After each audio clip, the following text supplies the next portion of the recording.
에스겔서 46장 16절에서부터 24절까지의 말씀은 크게 두 단락으로 나누어 볼 수 있습니다. 16절에서 18절까지는 군주의 기업에 대한 말씀이고 19절에서부터 24절까지는 재물을 준비하는 장소에 관한 말씀입니다. 어쩌면 이 두 단락으로 나눠지는 이 한 묶음의 이야기는 서로 다른 이야기처럼 보입니다. 한쪽은 땅과 기업에 관한 이야기고 다른 한쪽은 성전의 부엌과 재물을 준비하는 장소에 관한 이야기입니다. 그러나 이 두 말씀을 함께 살펴보면 하나님께서 회복된 공동체를 어떻게 다스리시는지를 우리는 볼 수 있습니다. 하나님은 백성의 삶의 자리도 살피시고 하나님께 드리는 예배의 자리도 함께 살피신다는 겁니다. 하나님께서 회복하시는 공동체에는 소유의 질서와 예배의 질서가 함께 세워진다는 겁니다. 오늘은 이 두 단락을 차례로 살펴보겠습니다. 먼저 16절의 말씀입니다. 제가 읽어드립니다. 주 여호와께서 이같이 말씀하셨느니라. 군주가 만일 한 아들에게 선물을 준즉 그의 기업이 되어 그 자손에게 속하나니 이는 그 기업을 이어 받음이어니와. 아멘. 하나님께서는 군주가 자신의 아들에게 기업을 줄 수 있다라고 말씀하십니다. 당연하죠. 오늘날도 내 아들에게, 내 자녀에게 유산을 상속하고 기업을 나눠주는 것은 당연합니다. 그러니 이때의 왕도 너무나도 당연한 일이지요. 너무나도 자연스러운 일입니다. 그런데 17절에 굉장히 중요한 제한이 붙습니다. 군주가 자신의 기업을 종에게, 만약에 신하에게 내가 갖고 있던 소유, 내가 갖고 있던 땅, 왕이 갖고 있던 땅을 신하에게 나누어 주었을 때 그 땅은 희년까지만 그 신하의 땅이 된다라는 겁니다. 그리고 희년이 되면 다시 군주에게 돌아옵니다.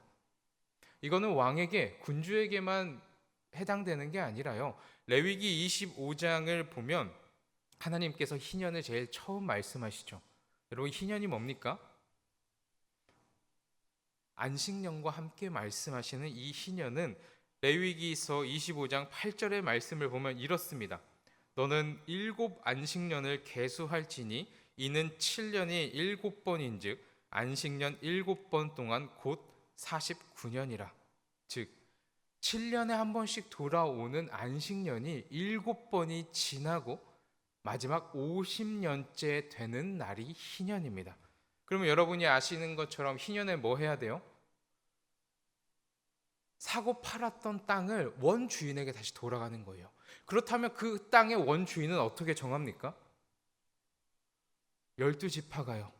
이스라엘 땅으로 하나님이 인도하여 내었던 그 당시 제비 뽑고 그들이 전쟁에서 이겨 하나님께 할당받은 그 땅이요. 하나님이 이젠 이 가나안 땅에 들어와 너희가 이곳에서 나와 함께 살자 말씀하셨던 그때 할당받았던 땅이요. 하나님이 제일 처음 주셨던 그 땅입니다. 즉 희년에는 토지가 원래 하나님이 주셨던 그 가문과 그 사람에게로 다시 돌아가도록 규정하는 겁니다. 그렇게 하나님의 말씀을, 토라를, 율법을 지킨다는 유대인들이고 이스라엘 백성들이지만 역사적으로 희년은 한 번도 인간 역사상 이루어진 적은 없습니다.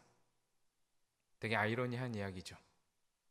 어쨌든 이 말씀으로 다시 돌아오면 왕의 기업이 다시 왕에게 또는 왕의 후손에게 돌아와야 한다는 말씀입니다. 그리고 18절에서 이 규정의 핵심이 나오는데요. 우리 18절의 말씀은 함께 다시 한번 읽겠습니다. 18절의 말씀입니다. 시작. 군주는 백성의 기업을 빼앗아 그 산업에서 쫓아내지 못할지니 군주가 자기 아들에게 기업을 줄 것은 자기 산업으로만 할 것임이라. 백성이 각각 그 산업을 떠나 흩어지지 않게 할 것이니라. 군주의 것은 희년이 되면 다시 군주에게 돌아갈 거야 말씀하시고 그 다음 이어서 바로 말씀하시는 게 18절의 말씀인데 뭐라고 말씀하세요? 군주 너 백성들의 것 빼앗지 마. 너의 것은 희년이 되면 다시 돌아올 거니 더 많은 것을 얻기 위해 백성들의 것을 빼앗지 마. 하나님께서 왜 이렇게 말씀하시는 걸까요? 군주가 자신의 권력을 이용하여 백성들의 땅을 빼앗는 것을 막기 위해서입니다. 군주에게도 기업이 있습니다. 그러나 군주의 기업과 하나님께서 모든 백성들에게 주신 그 한 사람 한 사람의 기업을 구분하고 있다라는 것을 오늘 말씀은 우리에게 보여줍니다. 여기에서 우리가 발견할 수 있는 것은 하나님께서 백성 한 사람 한 사람의 몫을 중요하게 여기신다라는 거예요. 그저 특별한 사람, 내가 기름 부어 세운 사람만 하나님께서 챙기는 것이 아니라 모든 백성 한 사람 한 사람의 몫을 중요하게 여기신다라는 겁니다. 성경에서 나오는 기업, 성경에서 말하는 이 기업이라는 표현은 단순히 부동산이나 재산을 의미하지 않습니다. 이스라엘에게 있어서 기업은 제가 아까도 설명드렸던 것처럼 하나님께서 친히 각 지파와 가문에게 주신 삶의 터전입니다. 하나님께서 주신 땅에서 살아가며 하나님을 섬기도록 주어진 하나님의 부르심의 터전, 하나님이 불러 세운 삶의 터전이다라는 겁니다. 즉 중요한 건 하나님을 섬기고 이곳에서 나와 함께 살자, 이곳에서 나를 만나자라고 하고 주신 거라고요. 그렇기에 누군가의 기업을 빼앗는다는 것, 누군가의 땅을 사서 내가 소유한다는 것, 이것은 어쩌면 하나님께서 그 사람에게 준 하나님을 뺏는 것과도 어쩌면 동일한 의미를 갖기도 합니다. 그래서 하나님께서는 힘이 있는 군주에게 먼저 분명한 경계를 정하신 겁니다. 백성의 기업을 빼앗지 말라. 너의 기업은 너의 기업 안에서 너의 자녀들에게 물려주어라 라는 겁니다. 이것은 하나님께서 권력자에게 주시는 말씀인 동시에 오늘 우리에게도 동일하게 주시는 말씀입니다. 우리가 살아가며 나에게 맡겨진 것과 다른 사람에게 맡겨진 것을 구분해라 라는 겁니다. 하나님께서 내게 주신 것을 잘 관리하는 것도 중요하지만 하나님께서 다른 사람에게 주신 목도 존중해라 라는 겁니다. 내가 가진 권한이 크다고 해서 다른 사람의 자리를 빼앗을 수 있는 것은 아닙니다. 내가 더 많이 안다고 해서 다른 사람의 역할을 무시해서도 안 된다라는 겁니다. 우린 교회 안에서 참 그런 모습을 쉽게 볼 수 있습니다. 신앙의 연수가 오래됐다고 해서 내가 그것을 해봤다고 해서 이것이 교회의 전통이라고 해서 우리보다 어리고 아직 경험이 없고 이제 막 교회에서 일을 시작하는 사람들에게 이렇게 해야 돼, 저렇게 해야 돼, 우리는 이렇게 해왔어, 저렇게 해왔어. 물론 도움을 줘야 하고 그들과 동행하고 함께하는 것은 좋지만 그들이 스스로 하나님 앞에 서가는 것 자체를 막아서는 안 된다라는 거예요. 우리는 이미 그 시간들을 겪어왔고 시행착오를 했고 연습을 해왔기 때문에 너무나도 잘합니다. 제가 이제 담임 목사님보다는 못하지만 이제 막 신대원에 들어가서 교육을 받고 연습을 하고 훈련을 하는 교육전도사님들을 보면 어떻겠습니까? 또한 담임 목사님이 저를 보면 어떨까요? 아직 부족하고 서툴고 못하지만 여전히 기다려주고 여전히 세워가고 그 사람이 하나님 앞에 서갈 수 있는 그 넉넉함이 우리 안에 있어야 한다는 겁니다. 누가요? 우리의 믿음의 선배들이 그랬듯 또한 우리 하나님이 나에게 그렇게 하시듯 말입니다. 그러니 너의 몫과 이제 세워져 가는 사람의 몫이 분명히 있다라는 거예요. 하나님께서 내게 주신 것을 잘 관리하는 것도 중요하지만 하나님께서 다른 사람에게 주신 몫을 존중하는 것도 중요합니다. 내가 가진 권한이 크다고 해서 다른 사람의 자리를 빼앗아서도 안 되고 내가 더 많은 것을 알고 내가 더 잘한다고 해서 다른 사람을 무시해서도 안 됩니다. 하나님께서 각 사람에게 주신 자리가 분명히 있기 때문입니다.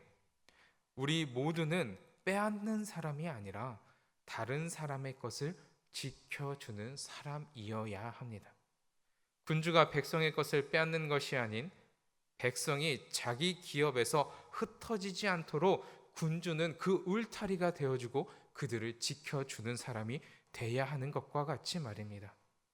이것이 하나님께서 원하시는 이 시대의 왕과 같은 제사장인 우리에게 원하시는 모습입니다. 그러므로 스스로에게 이렇게 질문해 보시길 바랍니다. 하나님께서 내게 맡기신 사람들의 삶을 나는 지켜주고 있는가? 이제 19절부터는 전혀 다른 장면이 등장합니다. 우리 19절의 말씀 한 목소리로 함께 읽겠습니다. 19절 말씀입니다. 시작. 그 후에 그가 나를 데리고 문 곁 통행구를 통하여 북쪽을 향한 제사장의 거룩한 방에 들어가시니 그 방 뒤 서쪽에 한 처소가 있더라. 아멘. 이제는 장면이 조금 움직여서요. 성전 안에서 어제의 말씀과 같이 사람들이 질서 있게 나가고 들어가고 어디서 하나님의 영광이 들어오고 문과 이런 것들이 중요했다라면 이제 에스겔이 조금 움직여서요. 북쪽 방향에 있는 제사장들의 거룩한 방을 보러 갑니다. 그리고 그 방 뒤로 서쪽에 빈터가 하나 있었다라고 말합니다. 19절의 맨 마지막 부분에 서쪽에 한 처소가 있더라라고 하는데 원어로 보면 이 처소보다는 빈터, 어떠한 공터라고 보시는 것이 맞습니다.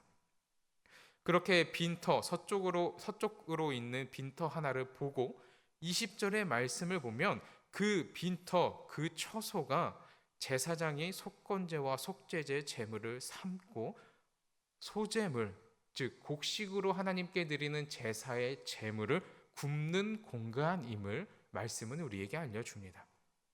쉽게 말해서 북쪽으로 향하면 제사장들이 있는 방이 있는데 그 방의 서쪽으로 향하는 하나의 또 공간이 있다라는 거예요.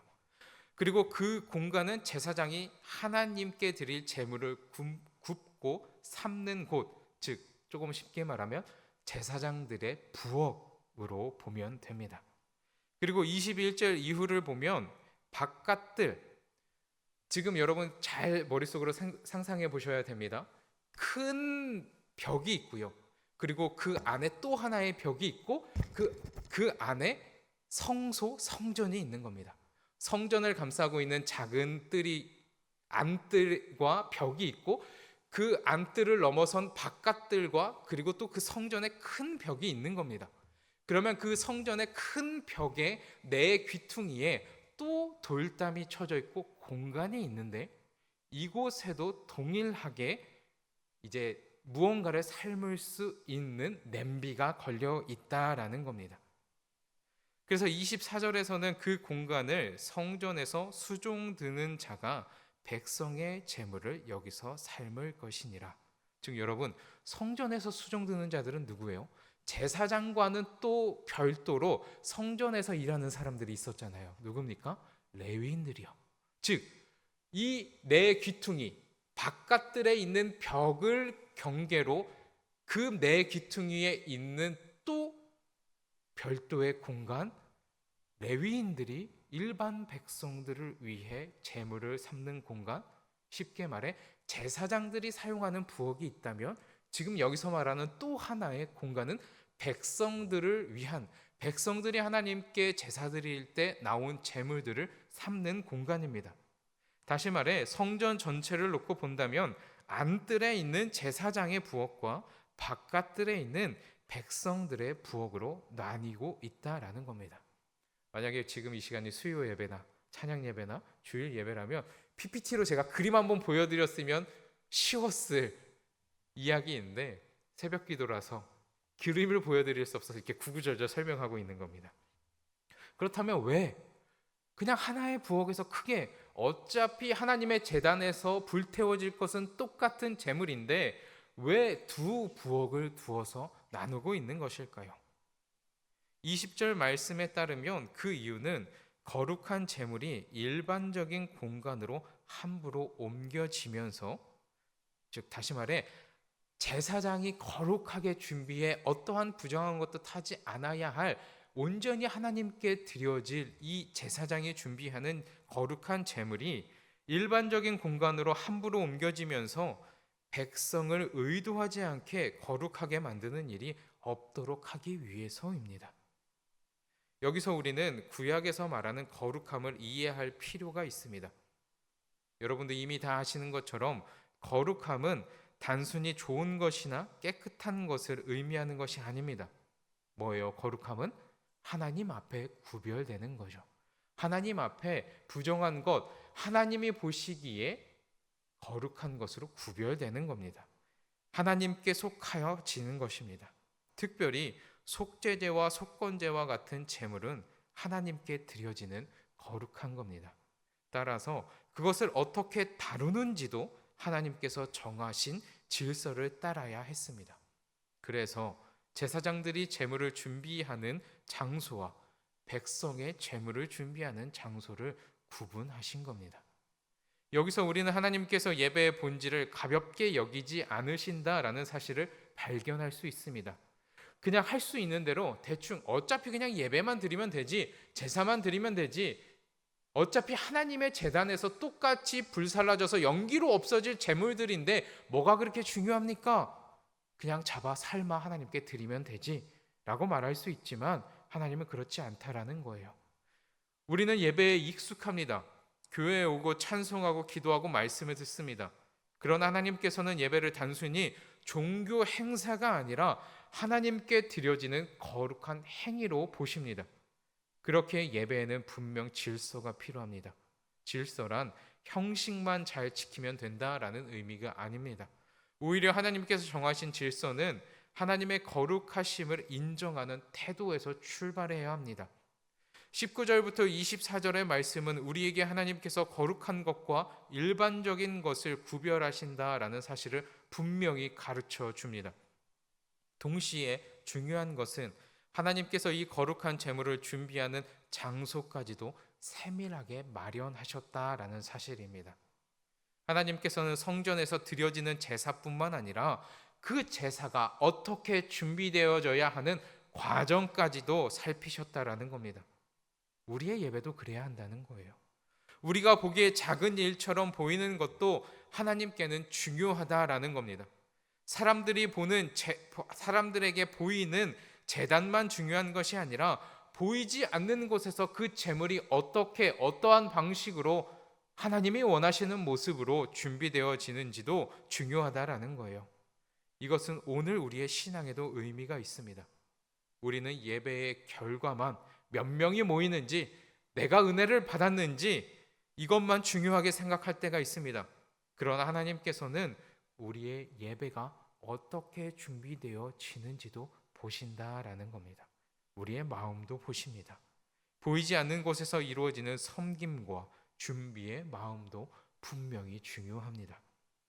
사랑하는 성도 여러분, 오늘 말씀은 우리에게 두 가지를 함께 보여줍니다.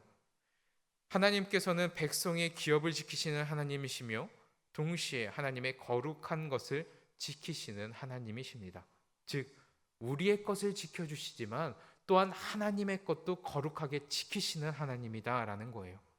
하나님께서는 군주에게 백성의 기업을 빼앗지 말라라고 말씀하시며 한 사람 한 사람의 삶의 자리도 지켜주십니다. 동시에 성전의 작은 부엌까지도 구별하시며 하나님께 드리는 예배가 거룩해지도록 준비하시는 분이십니다. 그러므로 오늘 말씀은 우리의 신앙은 예배와 삶이 분리되지 않다라는 것을 또 한 번 보여줍니다. 다른 사람의 삶의 자리를 존중하고 보이지 않는 곳에서도 하나님을 경외하며 맡겨진 일을 신실하게 감당하는 것이 하나님께 드리는 예배다라는 겁니다. 하나님께서 우리의 사람의 자리와 예배의 자리 모두를 회복시켜 주셔서 우리의 모든 삶이 하나님께 드려지는 거룩한 예배가 되어야 할 것입니다. 그렇게 여러분의 삶과 여러분의 예배가 분리되지 않도록 주님 안에서 살아가는 여러분이 되길 주님의 이름으로 축원합니다. 기도드리겠습니다. 하나님 아버지 감사합니다. 하나님 내게 맡겨진 사람과 자리를 잘 지킬 수 있는 우리 모두에게 하여 주시옵소서. 왕같은 제사장으로 우리를 불러주셨기에 하나님 이 군주에게 주시는 말씀이 나의 말씀임을 붙잡습니다. 하나님 내가 다른 사람의 자리를 빼앗거나 해치지 않는 자 되게 하여 주시옵소서. 누군가를 세워줄 수 있고 기다려줄 수 있는 넉넉함이 우리 안에 있기를 소망합니다. 또한 하나님 굳이 부엌을 두 공간으로 나누며 거룩함을 지키게 하신 하나님, 이러한 세세한 것 하나까지도 지켜가며 준비된 마음으로 예배하는 자 되게 하여 주시옵소서. 그렇게 보이지 않는 곳에서도 거룩함을 따라 하나님이 원하시는 예배를 드리는 우리 강남제일교회 모든 권속들이 내가 되게 하여 주시옵소서. 이 모든 말씀 살아계신 우리의 모든 것 되시는 예수 그리스도의 이름으로 기도드리며 주님께서 가르쳐 주신 기도로 함께 기도합니다. 하늘에 계신 우리 아버지, 아버지의 이름을 거룩하게 하시며 아버지의 나라가 오게 하시며 아버지의 뜻이 하늘에서와 같이 땅에서도 이루어지게 하소서. 오늘 우리에게 일용할 양식을 주시고 우리가 우리에게 잘못한 사람을 용서하여 준 것 같이 우리 죄를 용서하여 주시고 우리를 시험에 빠지지 않게 하시고 악에서 구하소서. 나라와 권능과 영광이 영원히 아버지의 것입니다. 아멘.